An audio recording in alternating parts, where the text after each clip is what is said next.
Hello everyone, my name's Eli again, Mrs. Kirsch's son.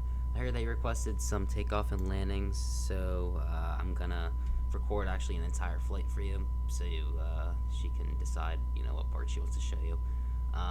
Today we're flying from Washington D.C. Ronald Reagan Airport to Charlotte Douglas International Airport in Charlotte, in the Boeing 737-800 and American Airlines colors. So let's go ahead and hop in the flight deck to start our cockpit preparation. First thing we're going to do is hop up here. We're going to turn our battery on, ground power, emergency exit lights, all of our lights come on, logo, position, wheel well, packs come on, which is the air conditioning, trim, our window heats, the smoking sign, no smoking sign come on. We'll come up here, we'll turn our IRSs to nav, and we'll go ahead and go flight recorder up there. We'll come down here, we go FMC. Let's go ahead and go set up aircraft failures, all systems, maintenance, service all, because sometimes some stuff has been buggy in this plane. We'll come back to menu, FMC, back to the legs page, and we're going to go to post init. We are going to come next page, left GPS, back, put that in there, and now we can come up here and turn our yaw damper on. So that is all complete.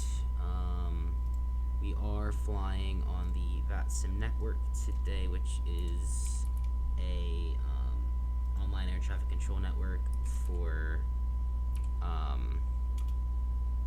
people that are flying. So I'm trying to type my call sign into the VATSIM network to get us set up. There may or may not be air traffic controllers online because it's all volunteer. We'll come back to that in a moment. And yeah, it looks like there's no air traffic controllers on right now. So we'll be flying with no ATC, which is perfectly fine. So let's come down here. We'll start getting everything set up. So if we come over here, this is our flight plan for today. This is our routing right here. We'll actually come back over here and we can pull this up on our iPad. Over here. Not sure if I can take this with me, but this is the same data over here. So we're going to come down here. And so you can see what I'm seeing. We're going to come to here. It's the briefing platform that I use. And let's go to view flight plan and view PDF. Okay, so it's not going to work. That'll be fun. Thought it was going to work this way. That's fine. We can just do it this way. So it says we're in DC going to Charlotte, so I'll put that in here. Reference airports where we're at. So KDCA, Kilo Delta Charlie Alpha. Gate doesn't really matter, so we're going to skip that. Route, it'll auto-populate, and we're going to Charlotte. Oops. KCLT, Kilo Charlie Lima Tango. Our flight number for today is American 1537.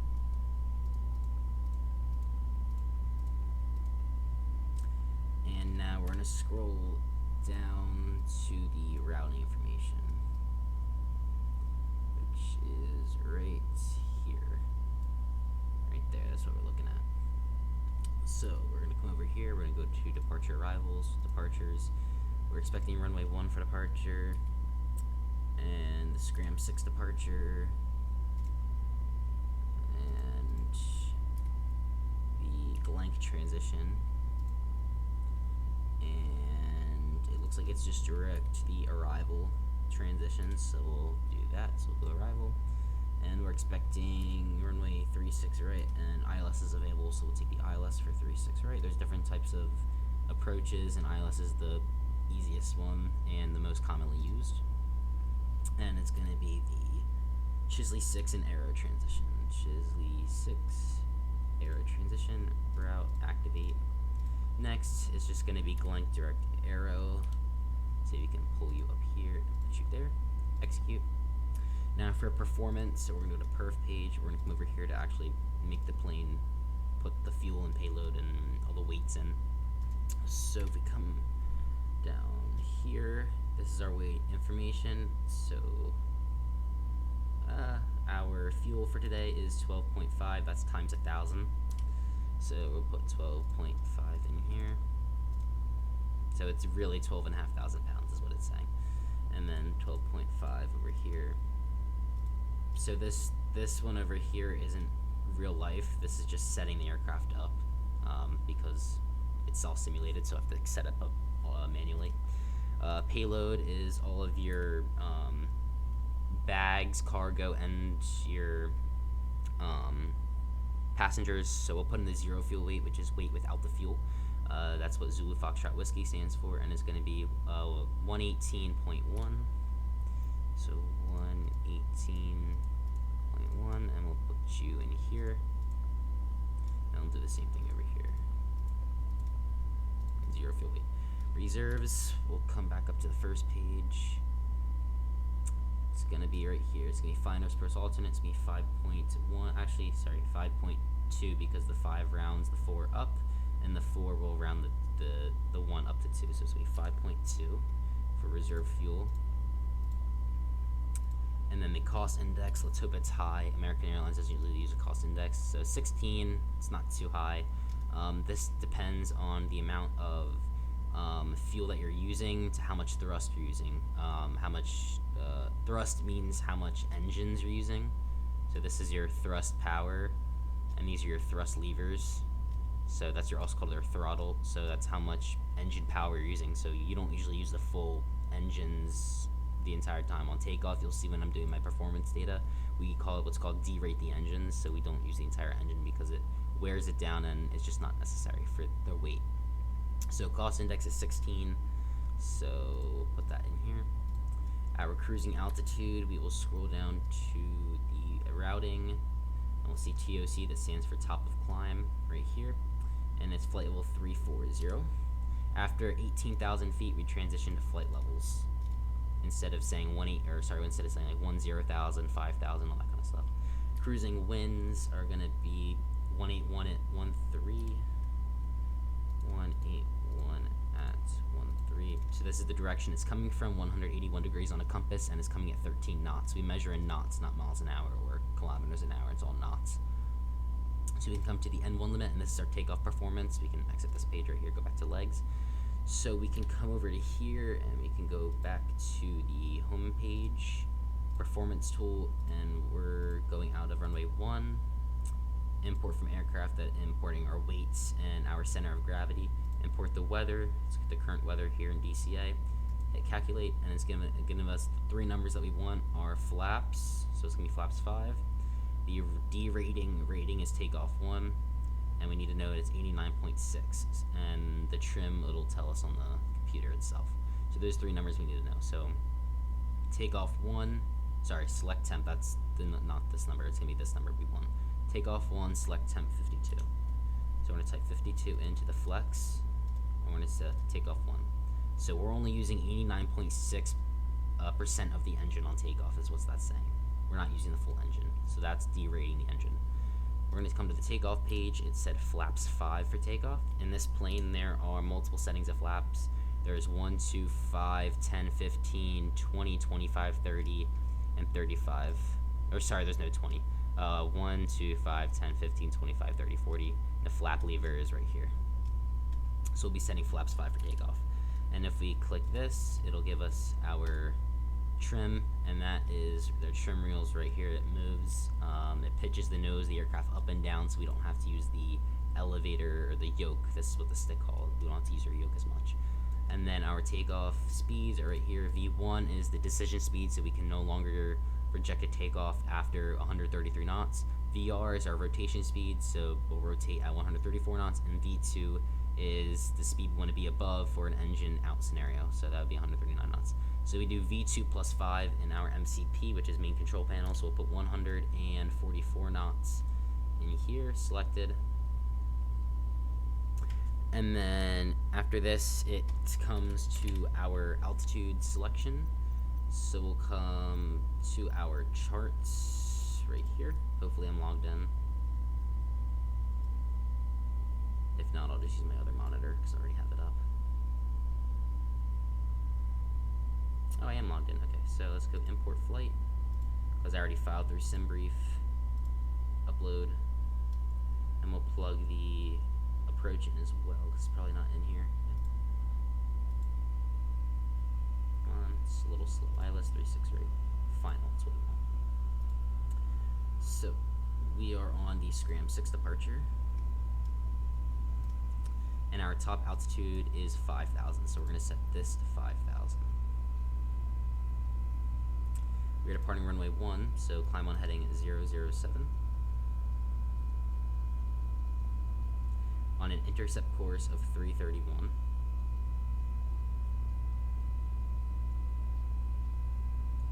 And that is all the information we need for now. We'll do our briefing in a little bit, but we can close that out. We'll turn our flight directors on, our auto throttles on, our VNAV and LNAV.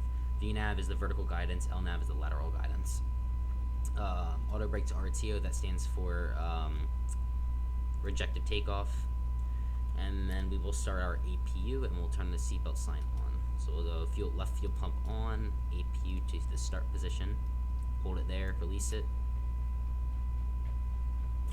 And our cruising altitude is, what did I say?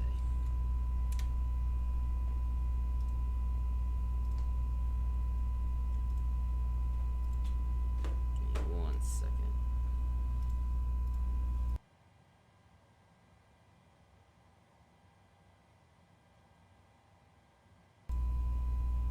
Okay, so sorry. Cruising altitude is flight level 340. So we'll put our cruising altitude up here. This is the pressurization panel. And the landing altitude in Charlotte, I believe it's like 750 feet is the elevation. You can check that in here by going to Charlotte info. Yes, so we round up to 750. This goes by 50s, so we'll go 750 feet. APU is now available, so we'll go APU gens on, APU bleed on. And we are now ready for pushback. So we can make our announcement to the cabin. Let's go to our, that sim thing here. We have been assigned the clearance almost. It's kind of like, it's not really a clearance, but it's going to be saying or squawking 6572. So I have my own little radio panel, so I can do it with my hands. So we'll go 6572. So this is the transponder. This is what happened during 9/11, where the sorry, I'll pop back over to here. This is called the transponder. This is what the 9/11 attackers turned off in the airplane, so the air traffic controllers could not see you. If this is turned off, they cannot see you. So this is one of the most important ways of communication. So there's a few different settings. There's off and there's TARA. Those are the main two you use. TARA is what you use in the air that reports your altitude and all of that important information, and standbys when you're on the ground, so you're not shooting laser beams through people, basically. So once we start our pushback, we'll flip it to TARA.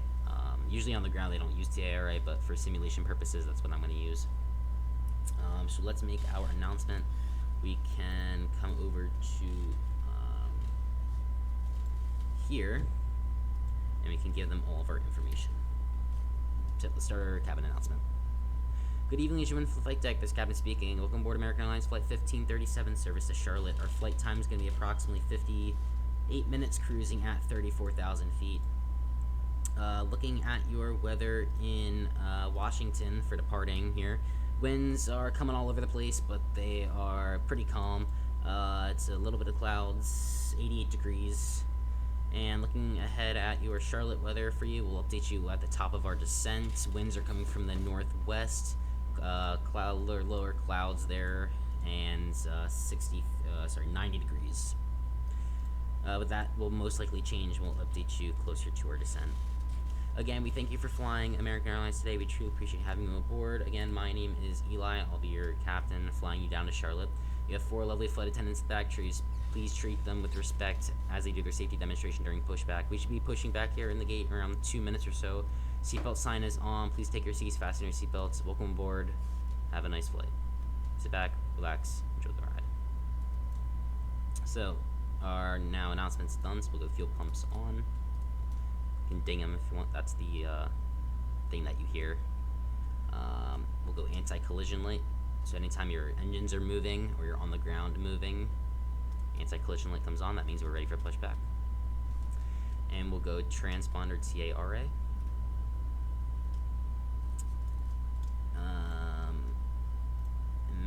is about all we have to do for that. So let's check if any controllers are online. They're not, so we can go ahead and look up the frequency for the airport. So we'll come over here and we'll go Kilo Delta Charlie Alpha.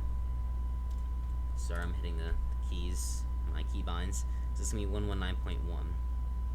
So we can, we'll keep that open just in case Charlotte doesn't have any controllers on. We'll come back over here. And I have my own radio panel, so I'm going to be doing this with my hands, but this is what it's going to look like when 119.1 is the frequency. So that's how we talk to people. So right now we're going to be on CTAF frequency. That's basically uncontrolled airspace, so we're talking with other pilots, letting them know where they are. So when I fly in real life, 50% of the time, that's what I'm doing. I'm talking to other pilots and not a controller, because it's an uncontrolled airspace. It's a classic golf airspace. There's many different types of airspace that you need to know when you fly, so it's very important. Anyway, so we'll tune that. So we'll flip that over to the active, and we'll put 122.8 in there because that is the universal CTAF for the VATSIM network after we exit the airport's vicinity. So we'll tune that for later, and let's go ahead and get our pushback. So we'll come to our little pushback tool here. Do manual pushback. Oh, I know the parking brake was never set. It's my bad. And let's check APU gens are on, APU bleed is on. So when you get pushback, your packs always come off, so that's the air conditioning. So that's why when we're getting pushback from the gate in real life, you may reaching for the people. You might see people reaching for the air conditioning. That's because you have to turn it off to help the engine start. So we'll turn the air conditioning off, the packs, what's it called, and we'll hit reverse, and we'll go ahead and start engine number 1. Once this gets to about 20%, we'll introduce the fuel using the lever 2 switch. And I'm going to help guide us back here.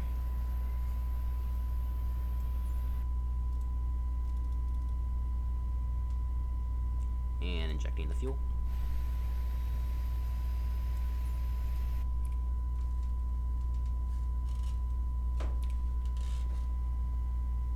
Once that clicks back, we'll be able to start the other engine.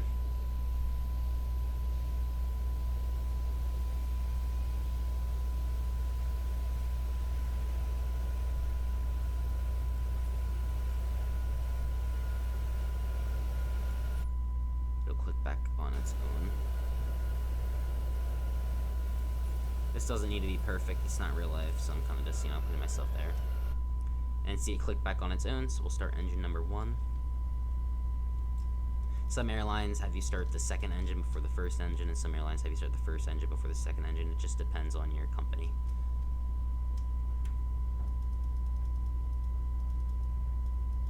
So 20% inject the fuel for engine number 1, and we can hear that start up.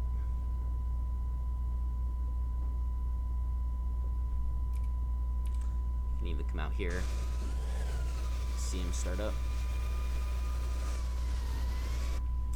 So once that lever switches back, we'll do our before taxi checklist when this selects back. It'll be after this light dims. Or it goes out, I should say.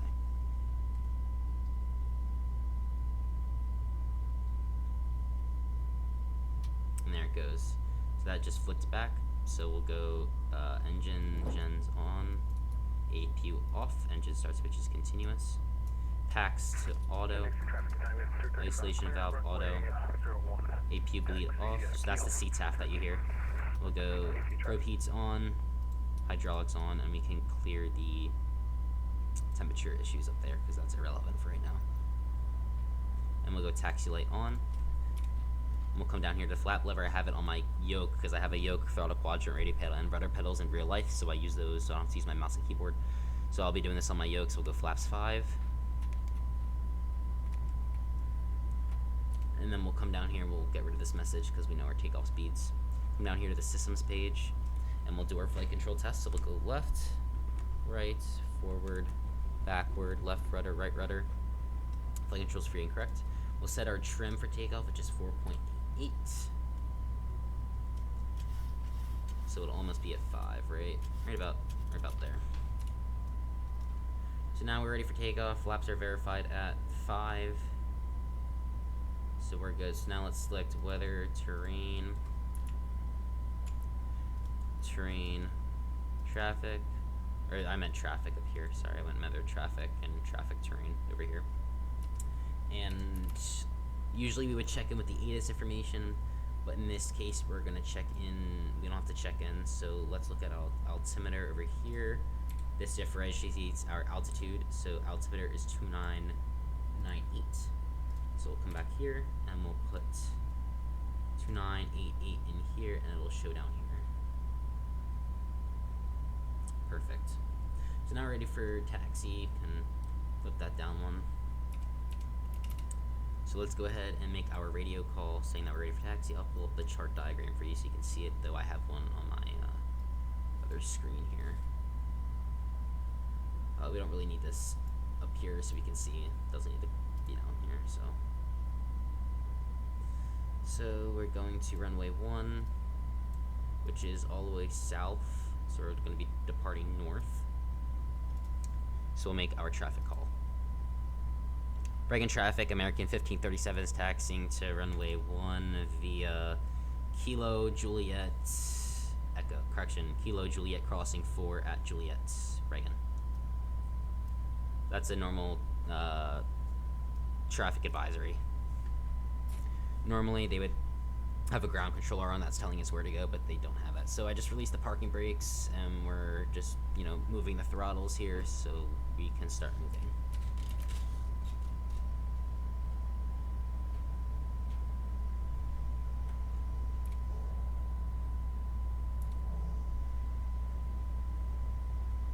You even put it in here, but I like having it here so you can see what I'm doing.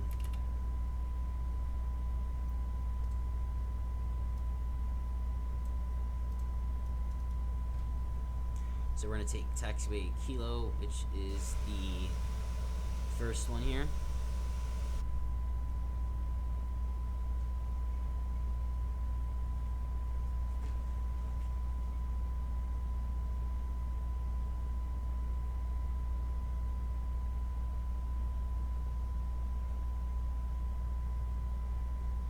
And then we'll take Juliet to this Kilo 2 intersection right here. That's coming up right here.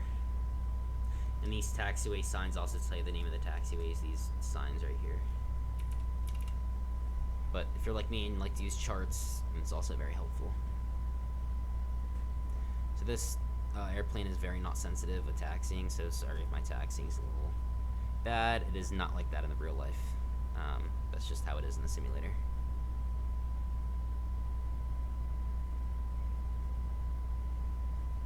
So we'll continue our taxi over here. Once we cross that runway 422, that's when we'll make our cabin announcement for preparation for takeoff. So right around here, we'll make that message. And then we are on the Scram 6 departure, so we'll pull that up after to make sure we're going the right direction. And if you can see our first RNAV waypoint, we're departing north, so it's going to be Revenge, or Revge, whatever you want to call it. We can not exceed 220 knots, and we have to be above 1,500 feet. And we can also check that in our FMC, and it's Revenge right there.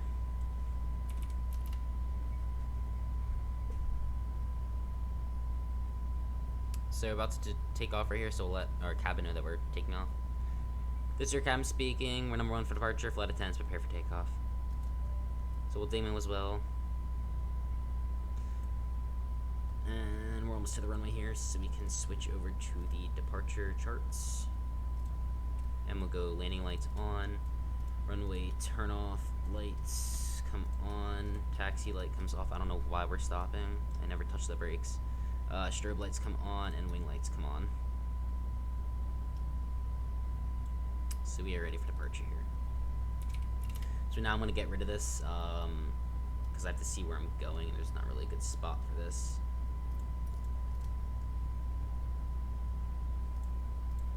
So I'm going to come all the way down here to the last intersection, departure, full length, that's what we call it.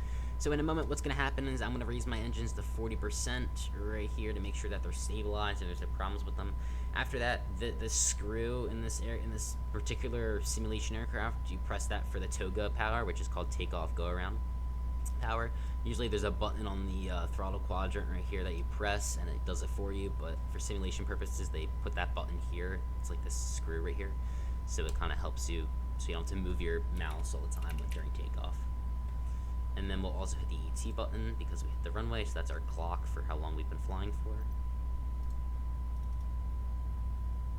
So now we are going to press down on the yoke until 80 knots, and we're going to hit 40% on the throttles.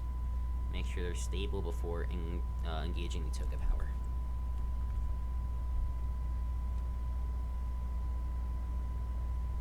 And it appears that they are stabling, so we'll go toga.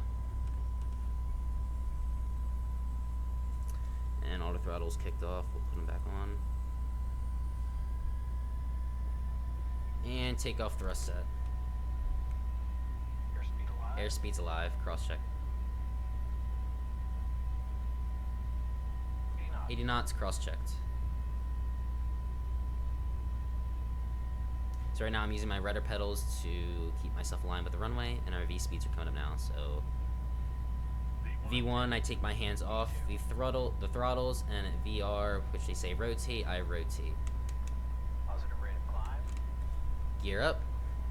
I have that button on my throttle quadrant as well. It is a little gusty here. The wind's changed a little bit. And we'll pitch for the plus sign there. So normally in real life you would be flying this manually, but for simulation purposes I'm going to put autopilot on because I do not have a first officer helping me with all the flows. So gear is up, so the wheel well light comes off. Gear goes in the off position, and the auto brake goes to off. So there's our throttle reduction.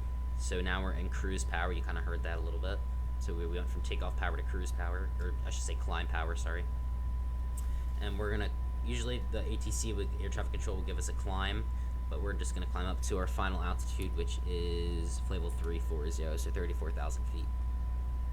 So now we're at the flaps 1 speed, so we can go flaps 1. So that lever will be moving up. I just did that on my yoke in real life. So 34,000 is our cruise, and we're at flaps up speed, so we're gonna retract the flaps. Unable, that's fine. We can go legs over here and climb page over here. And that red line that you just saw, that's the do not exceed speed. So this is my flaps route. It comes down to 250 knots. These are the speeds for the flaps down here. The speed limitations when your flaps and gear are down. So now our next checkpoint, I would say, for checklists is going to be 10,000 feet.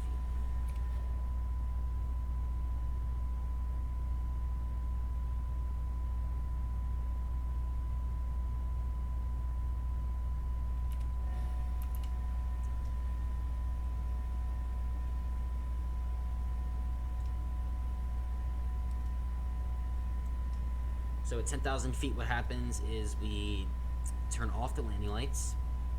We set our engine start switches to auto. Sometimes it says off, but it can say auto sometimes. Our wing light comes off, and we can exceed 250 knots. So under 10,000 feet, our speed limit in aviation is 250 knots under 10,000 feet. So after that, our cruise speed, or sorry, our climb speed is going to be 288 knots. And then this number, once it hits 0.743, that's a Mach speed. So Mach speed is based on pressurization in the air and what your altitude is. That'll change. So as you can see, we're going to be climbing at the same speed in knots, but that's going to go up as we get higher in altitude. So our climb Mach speed is 0.743. We always just round to the hundredth, so 0.74. Our cruise speed is also Mach 7.4. So we'll watch for 10,000 on our altimeter indicator. And now we can switch over to the regular Unicom since we're out of the airspace. So we'll go to 122.8, and we'll just monitor the frequency in case we get contacted by air traffic control that pops on.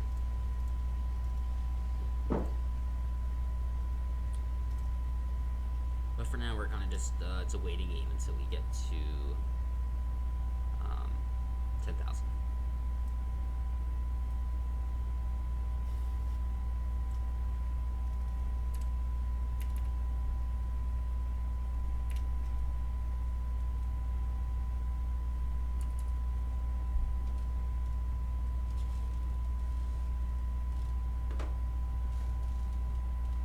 So we're coming up on 10,000 feet. You're going to see this purple magenta line is going to accelerate to, I believe it's 288 knots. Yep, 288 knots. So now it's coming up here since we passed 10,000 feet. We're going to ding the cabin, letting them know we passed 10,000 feet. We're going to go landing lights off, runway turn off lights off, and just start switches auto. And wing light comes off. And that is our 10,000 foot checklist. After this is the 18,000 foot checklist, also known as flight level 180. We're going to go to standard pressure. So we're going to click this button, stands for standard, and that'll set our altimeter at 29092. In the United States, we use inches of mercury for our altimeter. In other countries like Europe, they use hectopascals. So it would look something like this. If you were in Europe, it would be like 1015, but here it's 2998. It's kind of like the metric system and the imperial system. They're just different measures of different measurements of pressure, but it's the same thing. They're equivalent. So I could go here, go to HPA, and it would show 1015. And if I'm in inches, it's 2998. So we'll wait for 18,000 feet, and then we'll go to standard pressure, which is 29992. I believe hectopascals is 1012 or 1013, depends where you are. You can also zoom out a little bit. So it is a little bumpy, as you can see, climbing out of Washington, D.C. Very bumpy.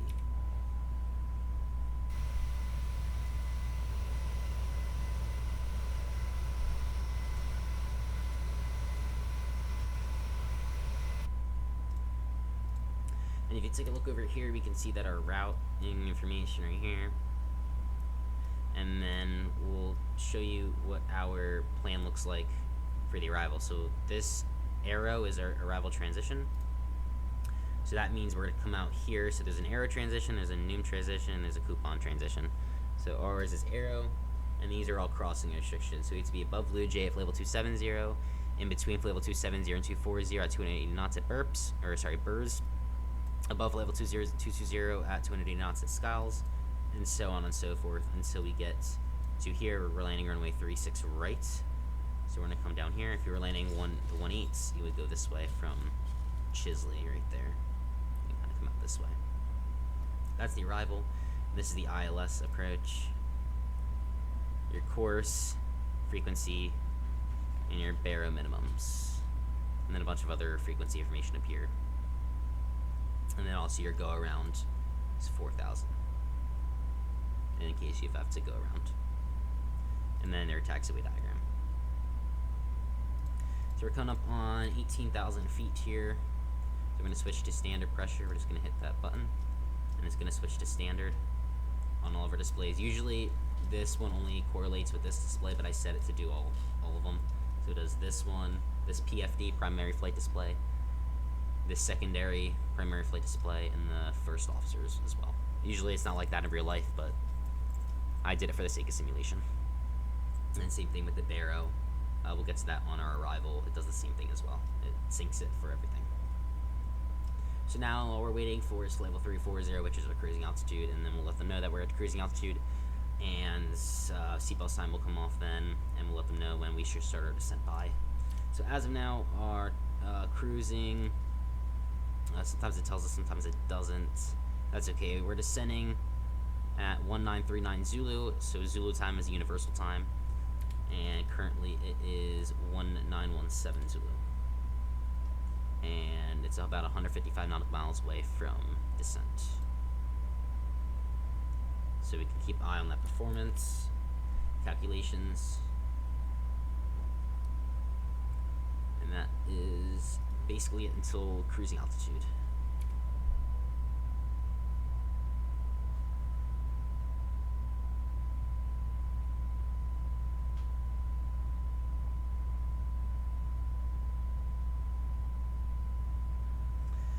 Since we're climbing out and we have nothing to do, I'm going to show you what the weather information actually looks like in aviation. So if we pop over here, this is called a METAR.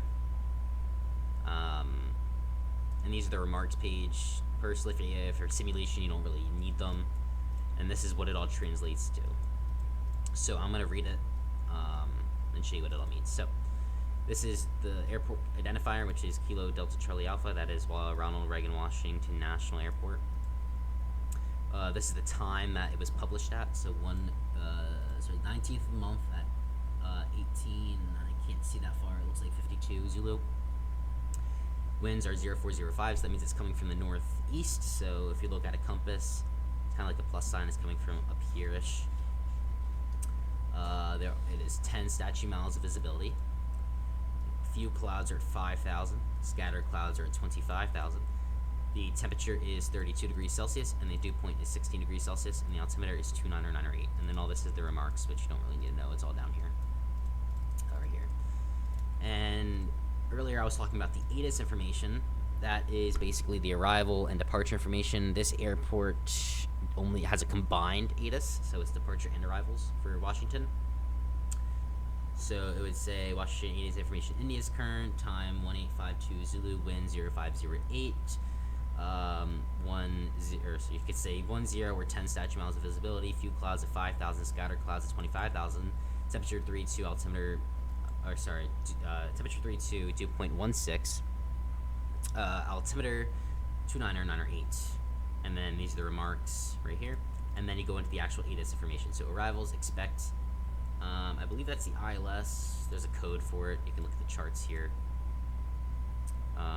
It might be the Mount Verna visual. I think that's actually what the arrival is for the ATIS. Yeah, that's what it stands for, Mount Verna visual. Runway 1. You're landing runway 1 and 3. You're departing 1 and 3, 3 and 4. Notice the airmen. These are the NOTAMs. So runway 22 is closed. Numerous cranes in the vicinity of the airport. So that's for birds. Bird activity. Read back all altitudes, instructions. Sorry, excuse me. Helicopter frequency 121.275. Read back altitude, departures. Read back all runway assignments and hold short instructions. Do not enter prohibited airspace north of the airport. So Washington Reagan does have a specific prohibited airspace because it's Washington D.C. and they have the president's White House there. All that kind of stuff is there. So they have a prohibited airspace. You're not allowed to enter that. And then I advise you have information India. So information India is current. That's the letter. So let's go ahead. We can look at Charlotte's and we can go ahead and try to say what it is. So Charlotte is a bigger airport, so the ATIS is going to be a lot longer. This one has a departure and an arrival ATIS. So if we look at departure ATIS, we know that is information Romeo. Time is 15:52 Zulu when this was released. The wind is calm, so 0000 means it's calm. 10 statute miles of visibility, scattered clouds at 6,000, temperature 31, dew point 16, altimeter 3003. And the remarks. Simultaneous departures are in use. Expect runway 36 center, 36 right. NOTAMs taxiway. Victor is closed taxiway, and then all these closures for taxiways. Runway 36. All this important information for your arrivals and departures. All this kind of stuff. So this is basically just information about the current weather and current airport regulations, and it ends with the information. And same thing from down here, but it's for arrivals, so it's all the arrival information for what runways to expect for arrivals, what type of arrival. Because if we come to charts and we go to approaches, there's different types of approaches. So you have an ILS, for example, that's an ILS, and then you have an RNAV. RNAV is usually by GPS routes. ILS will show you later. You have a Glideslope and a localizer, and you capture that, and it kind of tracks you down to a frequency. So we'll show you what that looks like later. There's all different types. There's VOR. There is a whole bunch of other different types of approaches. Let's see if DCA has different types of approaches. They have a visual approach. So this is visual. LDA, not really used, but they have an LDA approach. They have another visual approach. And RNAV has two different. They have GPS and RMP. Basically the same thing, just a little different. RMP is just a little bit more specific for bad weather. This is our alternate airport in case of a deviation. Looks like they all have ILS and RNAV, and VOR. That's the VOR. I was talking about VOR DME. That was a little weird. But it's basically ILS and ILS and RNAV is the mainly used one for anything. So we can get rid of this because that's not us. I'm actually almost at cruise here. up on our cruise altitude, so now you can see that we're going by Mach now. So Mach 7.4 is here, and we're not at 288 knots anymore. We're maintaining that Mach 0.743. That's what it is.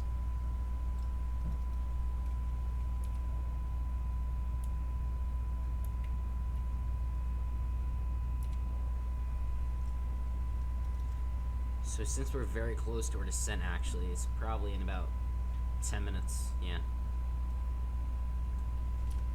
Let's see.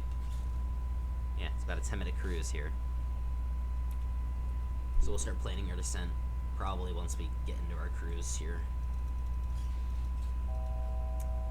which is coming up. So at about 900 feet to go, it gives you that little notification with the alarm that you're coming up on your altitude that's selected in your MCP panel, your main control panel. That's your vertical speed, so we're going 1,750 feet per minute vertically.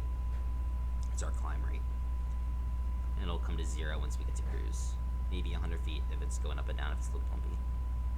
So, we're now at cruise, so we can come on over here. We can hit the attend button. And we can turn the seatbelts off. And we can make our cabin announcement. Good evening, ladies and gentlemen, flight deck. Or I should say, good afternoon, ladies and gentlemen, flight deck. This captain speaking. We just reached your cruising altitude today of 34,000 feet. Seatbelt sign is off for the cruise. We have about 10 minutes left in our cruise. We'll update you the weather information in Charlotte once we start our descent. Seatbelt sign's off, as I said, so feel free to get up, stretch your legs, use the bathroom as needed, but when you're seated, we do recommend you keep your seatbelts fastened. Again, thank you for flying American Airlines today. We truly appreciate having you aboard. Sit back, relax, enjoy the flight over to Charlotte. So that is our cruise announcement. Now we just basically wait until our descent here. It says about 100 nautical miles. We come out here a little bit more, it'll say top of descent out here. But we can probably actually descend before that. I usually descend at around 60 to go, 50 to 60, maybe 40 if I'm pushing it, because this plane tends to dive on you. If we come over here, we can see that this is where we're coming in at. We're currently 2 waypoints away from Arrow. So we'll probably start our descent like halfway to Blue Jay. So in between World and Blue Jay, that's when we'll start our descent, right around there. Because we need to be at or above Blue Jay if level 270, and then that's when our real crossing restrictions start at Burrs. So that's our plan for our descent, but for now we're just waiting. So this is what I'm talking about. We're kind of 2 waypoints away from the transition. We're not even off the departure transition yet. That's our departure transition is blank, as you can see on the departure chart. We're right around here.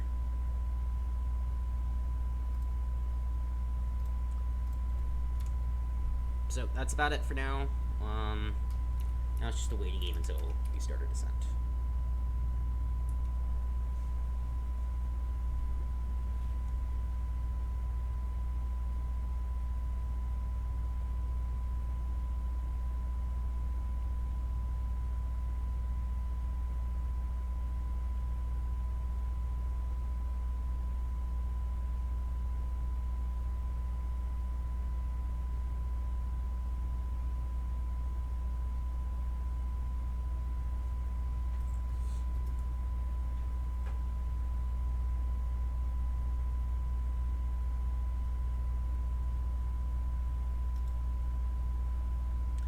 I'm gonna go ahead and pull this to my other monitor because it's not really necessary anymore.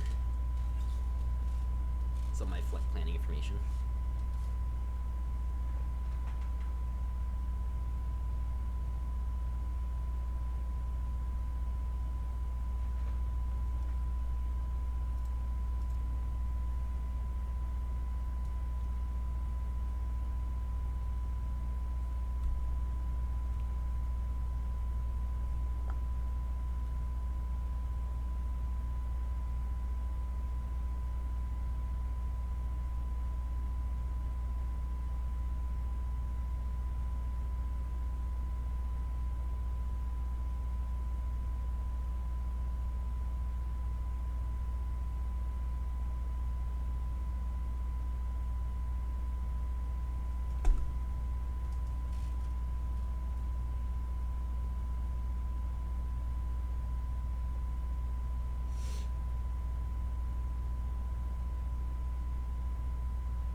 I'm about 66 miles out.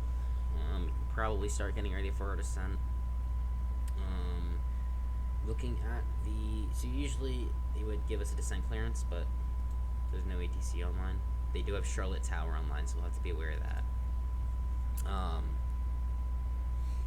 But as of now, there's nothing online for approach or center. So 3,000 we'll descend to. Usually we'll descend via the arrival, so we'll go to like 10,000, but we'll go to 3,000. So we'll set our MCP to 3,000.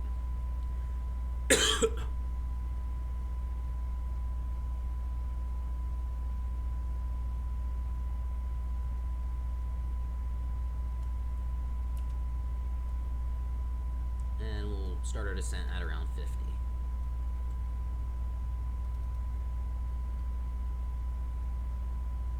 We can actually probably wait a little bit longer than that. Probably like 30-ish. Because our crossing restrictions aren't horribly bad for our altitude. Just checking everything, make sure everything's looking normal, which it is. So these fuel pumps are off because we have no fuel in our center tanks. So that is our center tank pump. But we don't have any in there, so those are off. Everything looks normal, so we're good for now.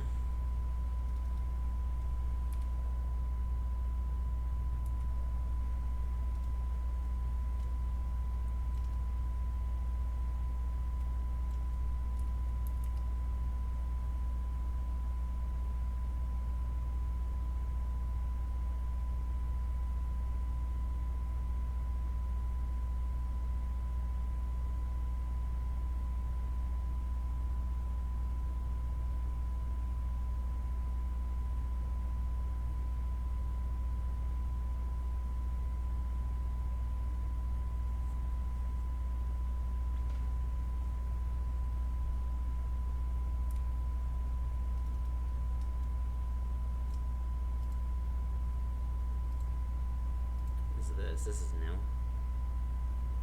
Oh, they put it in here now. That's nice. This plane just got updated, so seeing new stuff here. So performance tool, we'll go landing, and we'll start that in a little bit. It's for our landing performance page.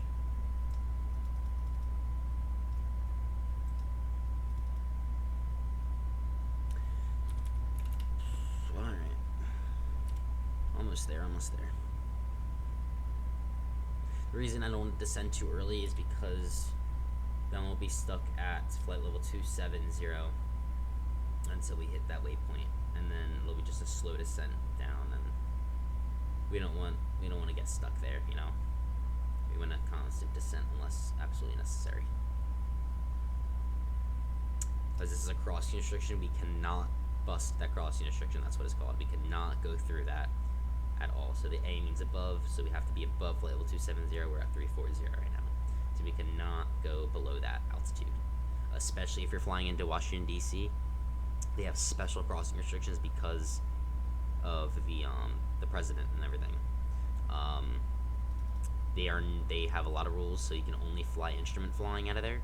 So only like airliners can basically fly out of there. You cannot fly private unless it's specifically approved, and you have to have a lot of clearances. So all pilots flying out of DCA, I believe, have a lot of background checks, fingerprinting. They have a lot of stuff like that because it is a heavily restricted and prohibited area to be flying in. So they have to be, they have to go through tests and everything to make sure that they're all good to fly there. But most of the other airports don't have that. It's mostly just the Washington DC airports. I don't think Dulles is like that, the one right next to Reagan, but Reagan I know is like that because that is inside of the prohibited airspace almost. So we'll probably start a descent in a little bit here, around 25, 30. Because I'm getting closer, I'm seeing that I don't need to descend that early, so that's why I keep pushing it back a little bit.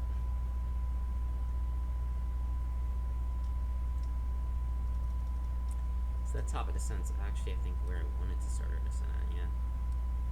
We'll start it at World. Probably around there. Because I don't think starting descent next, we need to lose about 7,000 feet. And if we go 7,000 feet a minute, or sorry, 1,000 feet a minute, that'd be 7 minutes to Blue Jay, and we arrive at Blue Jay. Doesn't say yet. So once we get there, it'll say it almost, and we'll arrive at that waypoint. Or I should say our expected time to arrive at that waypoint.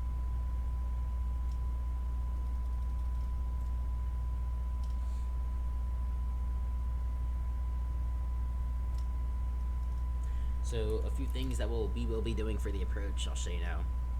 We'll be tuning this course to the runway course for the ILS approach. This one and this one are the same. We'll be setting the baro for the minimum, so at that point, that is when we have to either call the go around and continue the approach at that altitude. So it looks like we had just been given our descent clearance from the offline air traffic control. So we'll do that in a minute. Auto brake will tune to whatever our performance says. Flaps will tune to whatever our performance says, and we'll set the ILS frequencies in here. And that's basically the approach stuff. So we'll actually start our descent now. We'll go legs, or sorry, we'll go NRF over here, and we'll go seatbelt sign on and the 10 button. And we'll do our descent speech. So we should be on the ground. It looks like we got the progress page at 2004, so that is in about 28 minutes. So we'll say about 30 to 35 minutes we'll be on the ground. Good evening, or good afternoon, ladies and gentlemen. Flight deck, this is Captain speaking. We just started an initial descent into Charlotte. Looking ahead at your Charlotte weather for you. The wind is calm as of now. There is, it's a little cloudy, nothing crazy, so you'll be able to see some scenery on the way in. And it is 88 degrees, so it chilled out 2 degrees from when we departed. Besides that, seatbelt sign is on. Please return your seats, keep your seatbelts fastened for the remainder of the flight until we've arrived at the gate and the seatbelt sign has been turned off. We should be on the ground in approximately 30 to 35 minutes. Again, we think you're flying American Airlines today. We truly appreciate having you aboard. Sit back, relax, enjoy the flight down to Charlotte. So there is our descent speech there. So we'll get our approach stuff set up now. Usually you don't do it this early, but I just want to show you so we have it. So we'll come over to here. We're expecting 36 right for arrival, so we'll scroll down here, 36 right. Conditions dry, slope, all this is already kind of calculated for us. Flaps config, we'll go 30. 40 is usually only used for extremely short runway, or if you're a very heavy weight on the aircraft. AC, it'll be on, those with the packs. Engines, that's anti-ice, is going to be off. Weather, import it, and we'll go calculate. So this is our expected stuff. We can even go over here now and do it. So 36 right is already in there. Wait, we can import it. Flaps 30, we'll try auto brake 2. I think it should be fine. Import weather is already there. VRF at 5. Non-normal conditions, we don't have any failures as of now. Hopefully we won't, so we'll hit none. And we'll hit calculate. So flaps 30 is good with auto brake 2. So we'll come over here, we'll select flaps 30, plug you in here, and now it shows up here, right there. And then we'll also select auto brake 2. And we can now also do our ILS stuff. So I'll pull it up here so it's kind of easier to see, so I'm going to keep flipping back and forth.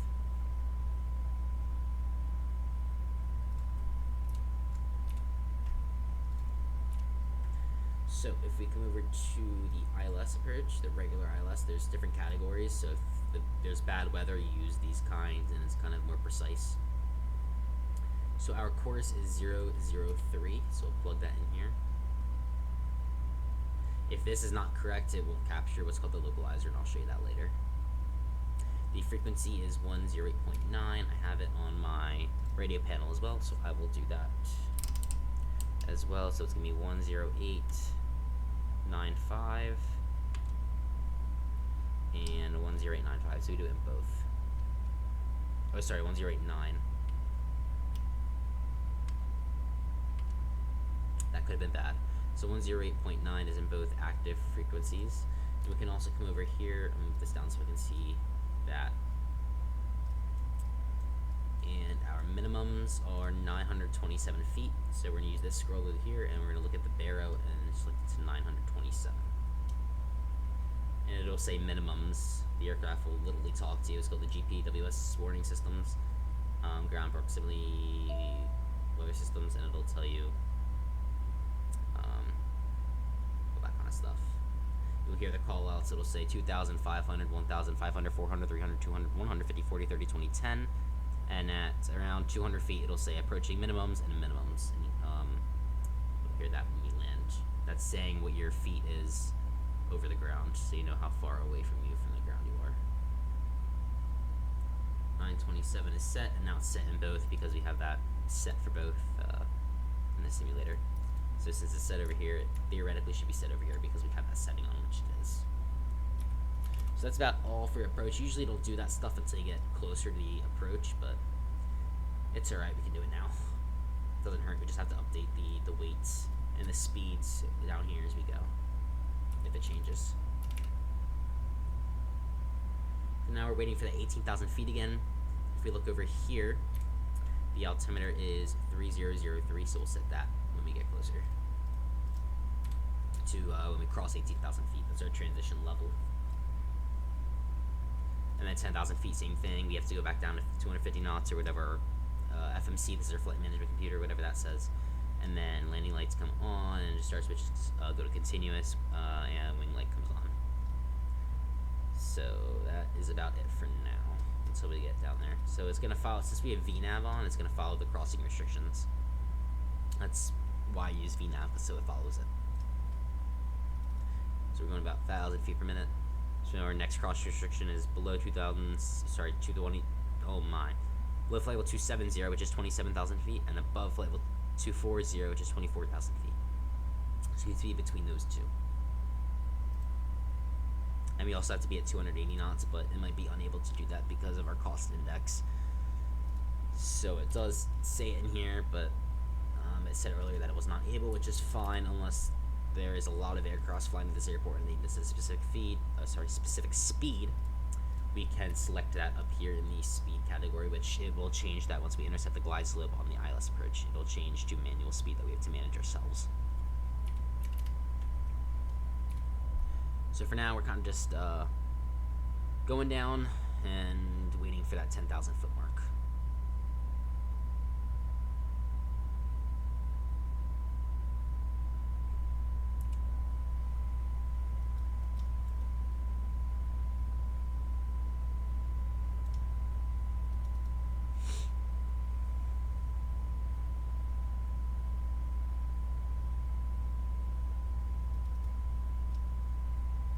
Now we're within the crossing restrictions. So if we were at 24,000 feet, it would stop at 24,000 feet until we cross this waypoint, and then it would continue down the descent until our next crossing restriction before we go through it. Or under it, I should say. Same thing on the departures. They won't go above the crossing restriction until you've met the crossing restriction waypoint.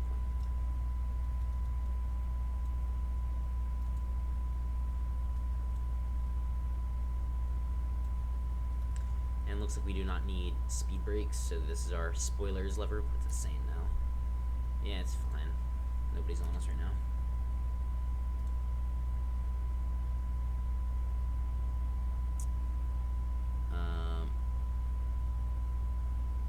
Yeah.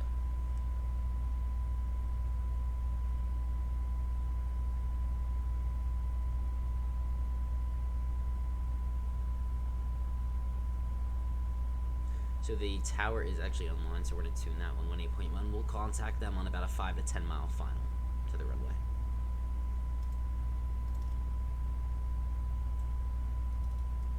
So the different levels of air traffic control is clearance delivery, ground, tower, TRACON, and center. Delivery gives you your routing information, what cruising altitude to expect, all that kind of stuff.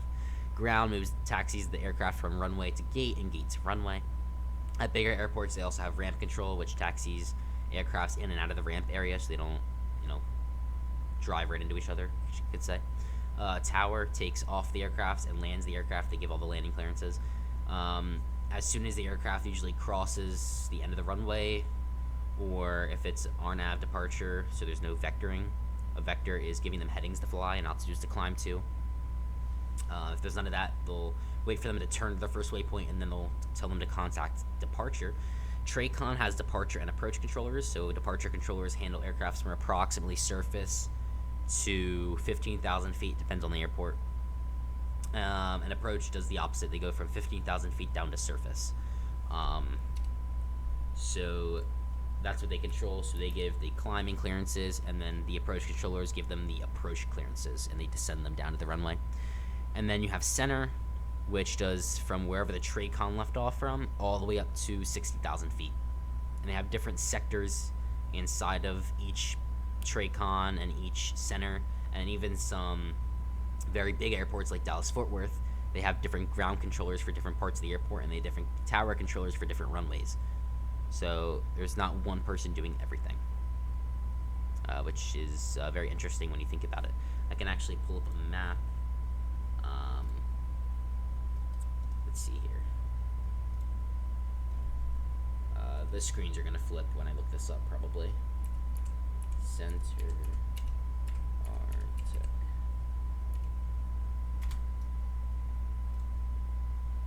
So this is what the United States looks like in the center. So we were in Washington Center when we took off. We're flying into Atlanta Center right now. So we're flying right here. We were up here somewhere. Now we're coming down here. This is what the United States looks like in the center sectors. And inside of each one of these is another sector. So let's go to, for example, let's just do Cleveland Center, for example.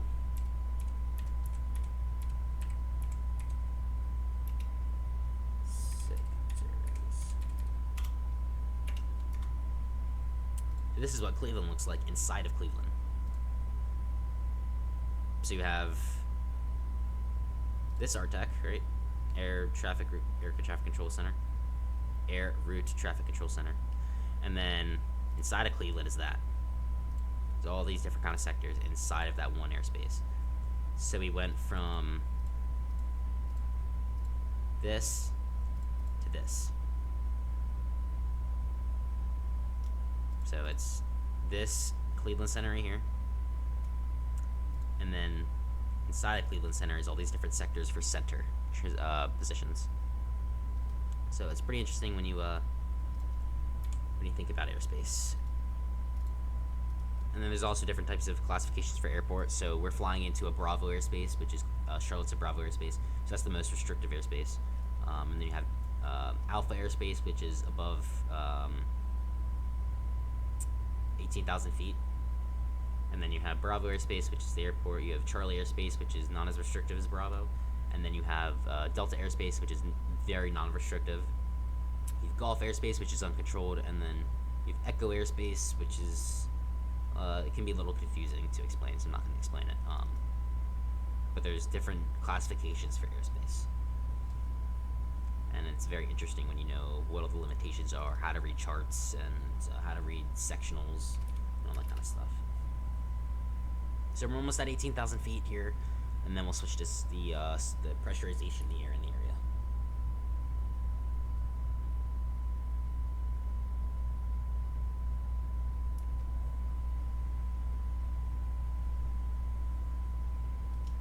So we can actually preset it. So let's come over to our charts over here.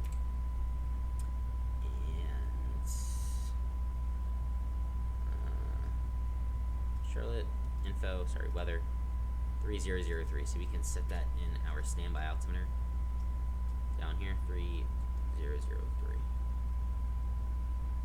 So the higher the number, the higher the altitude is. But whatever this number is, that's going to be the ground altitude. So that's going to be like your actual altitude. So when you think about that whole Washington D.C. crash with the helicopter, it's because the helicopter didn't have the correct altimeter setting. So they thought they were at a different altitude than they actually were. And that's what caused the accident. And they were also told to maintain visual separation from the aircraft. That was on final, the American Airlines, or I think it was the American Eagle branch, so it was probably Envoy Airlines. And they were too high, and then they lost sight of him, or I should say the plane, and they crashed into them because their altimeter setting was wrong. So their altitude, what they thought they were at, wasn't actually the true altitude. So 18,000 feet, we'll hit standard pressure again, and it'll change to the set altimeter that we just set. So now next checklist is going to be at 10,000 feet, all this kind of stuff that we just went over about earlier. And if we look over your, sorry, wrong thing. If you look over here, you can see what it looks like here. So we're gonna come down here. Since we're landing on the 36s, which is north, 360 is north. We're gonna come down here on the downwind. So you have different parts of the traffic pattern. You have the upwind, or the departure leg, which is straight out. You have the crosswind, which is perpendicular to the runway on your departure leg. You have the downwind, which is here. You have the base, which is perpendicular to the runway on your approach. And then you have final, which is here.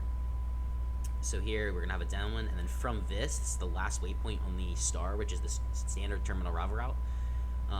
This is when they'll start vectoring you for the approach. So they'll tell you to descend, they'll tell you to turn headings, and then they'll give you an approach clearance. So approach clearance would sound like this: American 1537, 10 miles from Sikdu, turn right heading 330, maintain 3000 until establishing localizer, cleared ILS, runway 36 right approach. So that is an example of an approach clearance. Your intercept heading has to be 30 degrees or less from your final approach course. So our final approach course here is 003. So technically that was actually wrong. It should have been 340 heading, not 330, because that is not 30 degrees or less.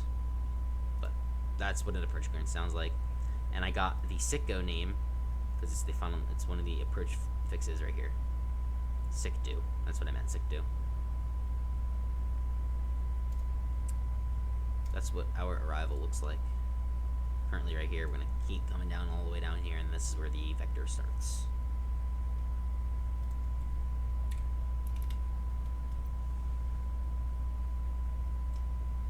You see the airport starting to come into view here on the display. That's where it is right there. And you'll start to see it when we get closer. We're still about 30 miles out from the fields. And it looks like our speeds did update, so we'll take 138 and put it in here. So progress, we are now 47 miles from the airport.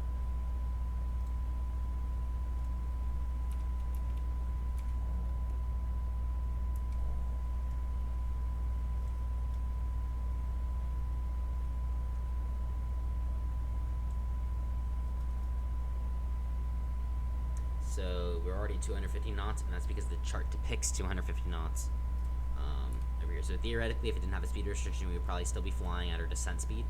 And then once we hit 10,000, we would go back to 250 or 240. But our restriction is 250, so that's why we're at 250 right now.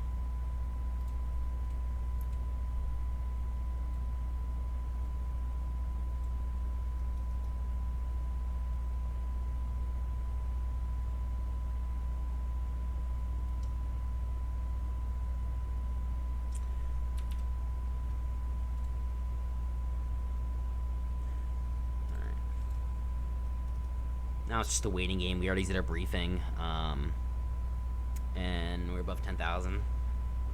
So we're just waiting till 10,000, and that's after the when we start the vector after the arrival. That's when it'll get busy and busy. So what's gonna happen is once we start that vector, so we're gonna turn from this waypoint, which is at bay.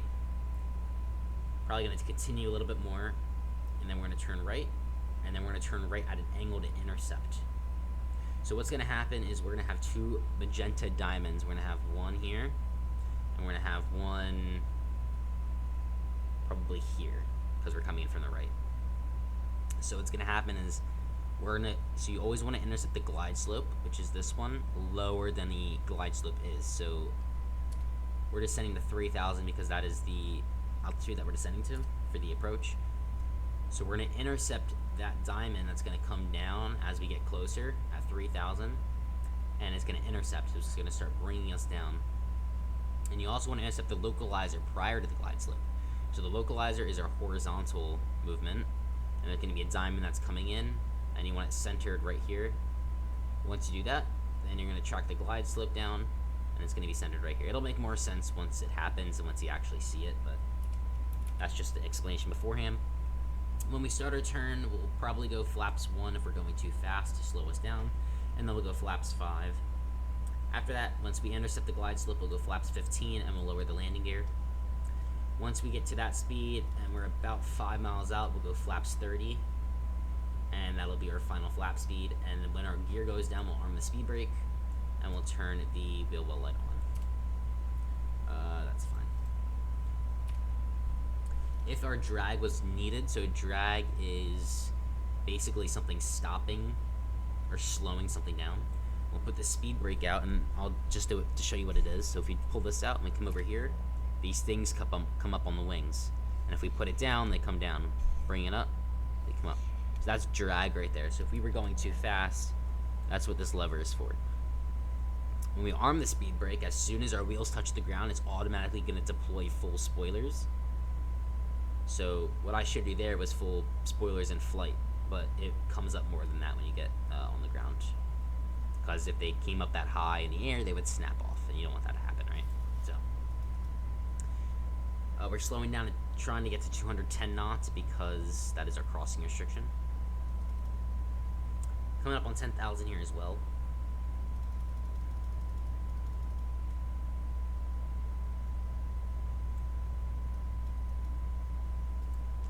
And we can, we'll stay on Unicom 122.8 because tower is online and we do not want to invade their frequency. So until we're on that final, we'll talk to them.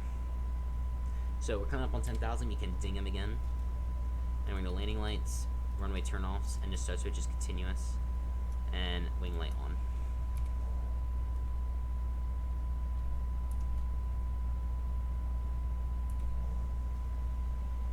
So now we're on the downwind part of the approach, and we're going to start descending to 3,000.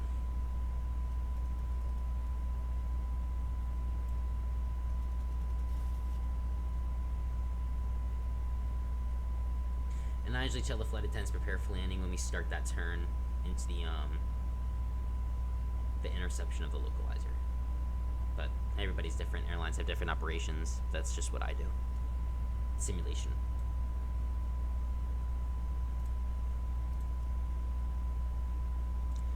So yeah, we're trying to get to 210 knots. So now it says drag required, right? So we're gonna bring our speed brake up to the flight D10 spot, and that's where we're gonna leave it until we get to our speed.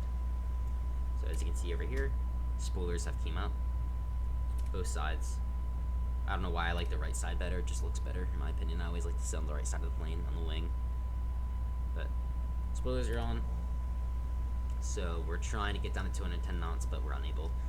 If it's a problem, we'll stop our descent and we'll get down to 210 and then we'll start our descent again. But since there's nobody in the area and there's no air traffic control on telling us what to do, it's fine as what we're doing right now. We just don't want to exceed 250 knots because we're below 10,000 feet.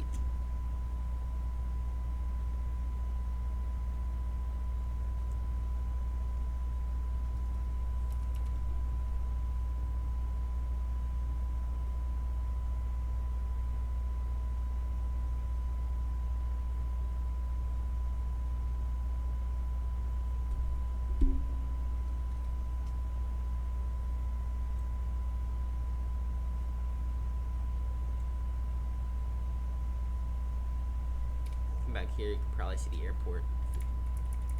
Airport's right there.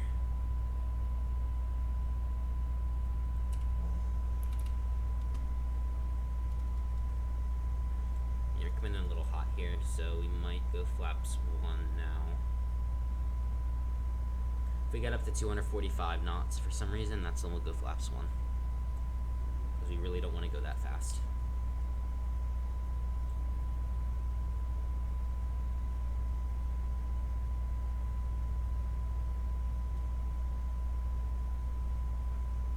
So we're about to be on a vector here. That's when we'll start moving our heading indicator, heading select to turn to the right. Looks like there's somebody in the area here. Gotta look out for traffic. I don't see them, so, and it looks like they're climbing, or sorry, they're descending. But they're above us. So this is called VATSIM radar. It shows everybody on VATSIM what they are, what their call sign is, where they're flying. we can find out who they are, what frequency they're on, and let them know that we're close to them.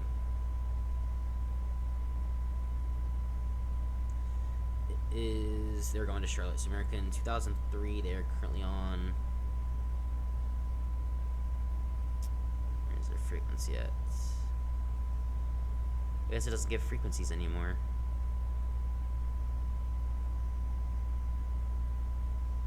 That's odd. It used to give frequencies that you're on. Give mine. Oh, it does right here. Oh, they don't have a frequency. Oh, they're probably receive only. Yeah, they receive. That's why. So we can't talk to them. So we'll just extend our downwind for them, and we'll let them go in first, and then we'll turn in after them. So we are now back at our 210 knots. So we're going to put the speed brake down. Now the spoilers have gone down. We can actually look for that plane. Should be passing here any second now. Did they pass? Yeah, they're right next to us. I'm surprised we don't see them. They're above us, I think that's why. Eh, whatever. It's called TCAS. We have them on TCAS. So now we're on the vector. So we'll turn in after them. We'll give them a little room.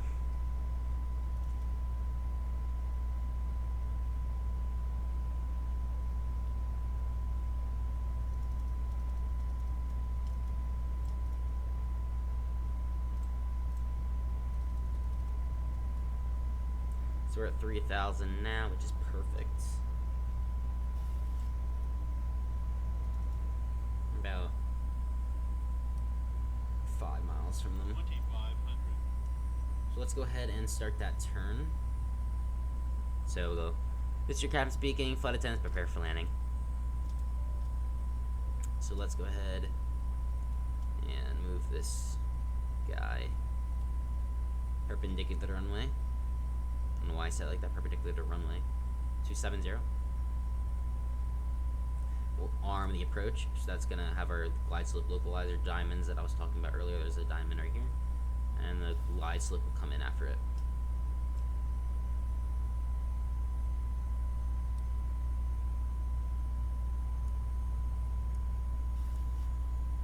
So it's not this one. And then we'll continue to turn to over here. Go 340 for the intercept.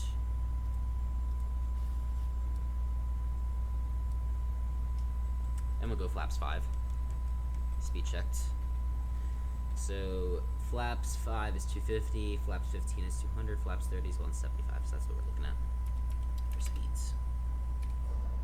You can see the flaps are not coming down. And we'll go to tower. Now I just switched the frequency, we might hear people talking. We'll give them a call once we're about 5-10 miles out.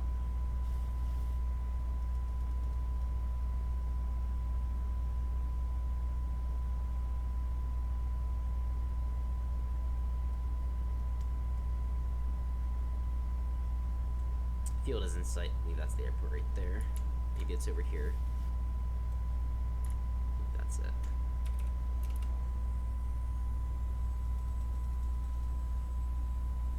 So we can redo these calculations as well.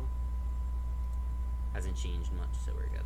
Auto brake 2, flaps 30, 138, 138, perfect. And auto brake 2.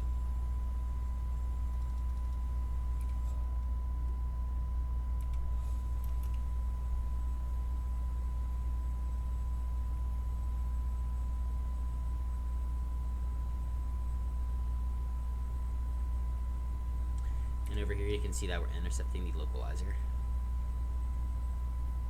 And you can actually see the diamond I was talking about. The magenta diamond is coming into play right now.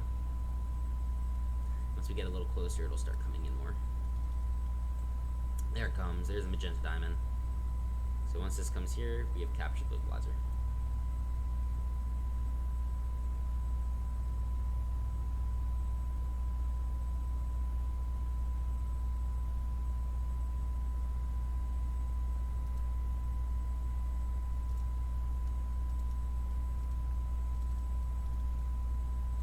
approach. Why isn't that selected? And localizer has been captured.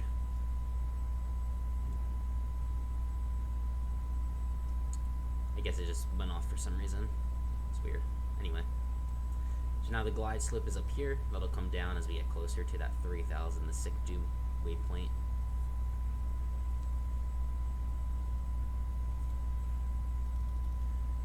We'll keep 180 knots. 180.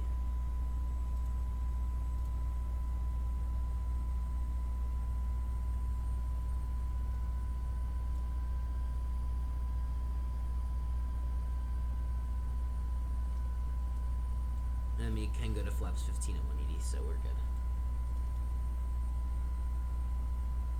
There's the runway. Runway is in sight. And we're about a 10-mile final, so we'll call them now.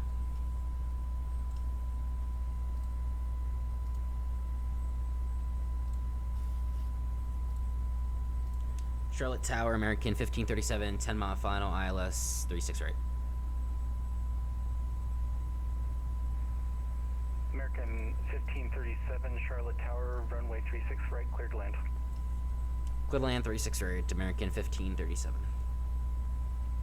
Alright, so we have our landing clearance. Now the glide slope is coming into play now. So that's going to start coming down, and then we're going to intercept it and capture it. And we'll set our go-around altitude, which, according to the chart here, is 4,000. And our heading, we'll just fly runway heading, which is 003, I believe. Yeah.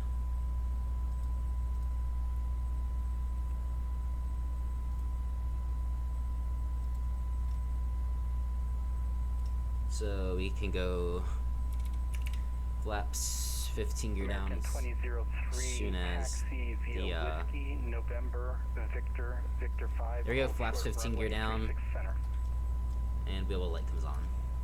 So we've captured the glide slope now. We'll wait till a 5-mile final, and then we'll start reducing our speed, and speed brake is armed. Flaps 15 verified.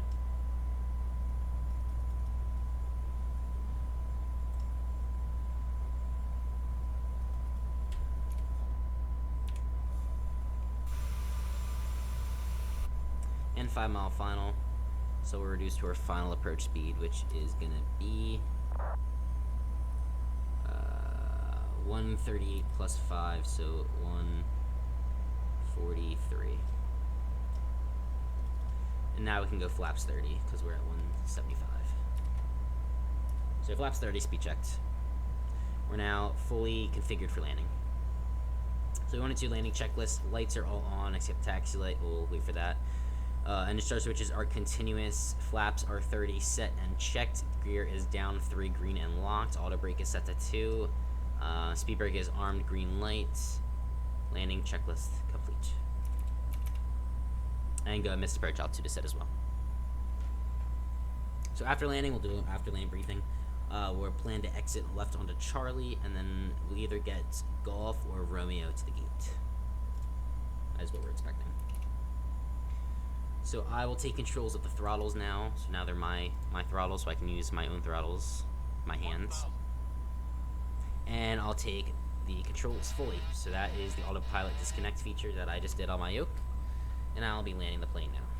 So now I have full control of the plane. I'll be using the trim that we talked about earlier to help me not move the yoke as much. So that traffic goes at about 1,000 feet and makes that call out. So we're aware of the traffic that could be on the runway possibly. So power is always for altitude, and your pitch is for speed. So we're going to pitch for that 143, and we're going to use our speed, or throttle, for the altitude.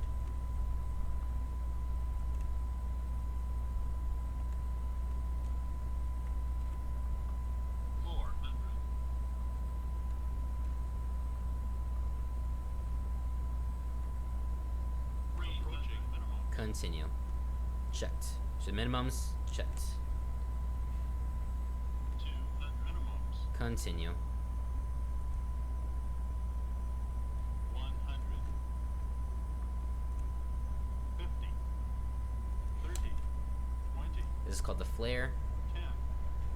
Pitch the nose up. And we're down. So reversers. Reversers aren't working. It's weird. We'll change the brakes. Usually these come up, but it's fine. And speed brake is deployed. Auto brake off. We will exit at the next exit.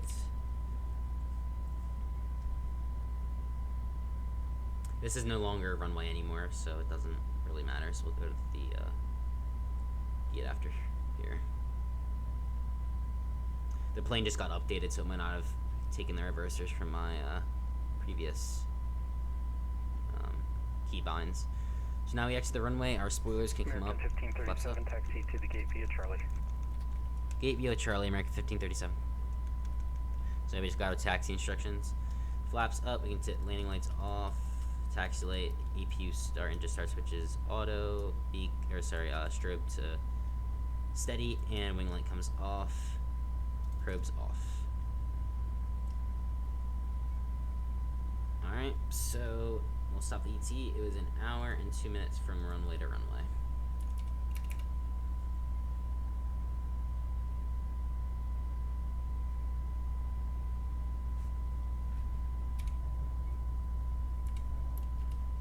So usually these will come up and the reverses will engage, and that's when the engines, you see the engines open on the plane. That's what the reverse thrust is for, but helps slow down the plane. But it wasn't working, which is fine.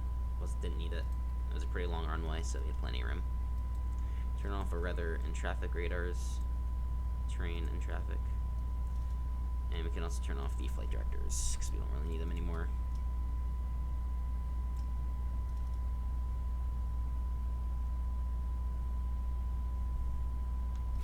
Pull into this gate right here, so why not? Turn off the taxi lights, we're at the gate.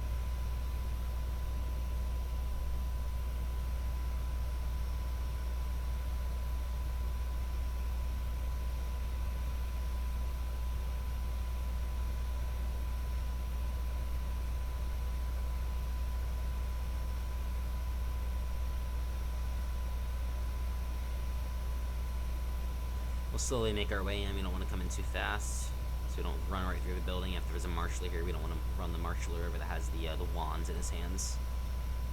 So we'll slowly inch up.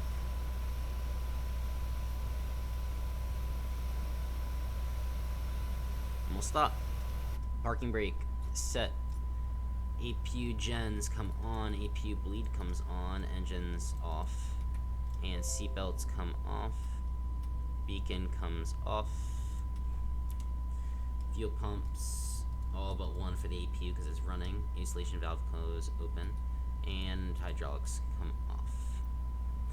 And transponder comes off as well. And welcome to Charlotte. So now, like, the gate would come in. I can do the gate if I wanted to. Operate. Jetways, American. So I don't know if it'll work or not. Sometimes it doesn't work, but it says it's working, but who knows. Alright, so now the shutdown procedure. Come up here.